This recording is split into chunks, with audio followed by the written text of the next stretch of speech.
So you have to kind of think about it that way. But I do like the fact that you are using the good user behavior ideas as part of this, because this is what it's about, isn't it? It's about encouraging people to do the right thing and behave in the Yeah, right way, not to ice, not to do this, not to do that. like again, you want people to think, how long do I stay on that charger, and there's obviously a scenario where people, might plug in the car, charge for 2 hours, and then they stay in the space for 10 hours, right? And they're not charging for 8 hours, and that's a bit sort of, let's call it a bit extreme what I'm just saying right now.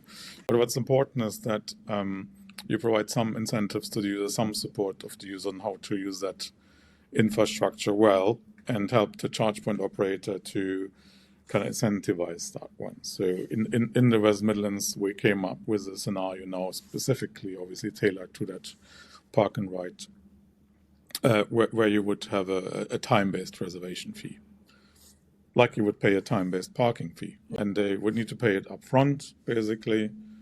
So they would think a moment, how long am I staying on the charger, and try to book the optimal time. So and just to make sure we're not there to penalize people. It's about good charging behavior, and in the case of Transport for West Midlands, that they're also not in the spirit of penalizing people. You know what I mean? So it's been set up in a way that there's an incentive for people to use it in the right way, basically. So and just to make sure we're not there to penalize people.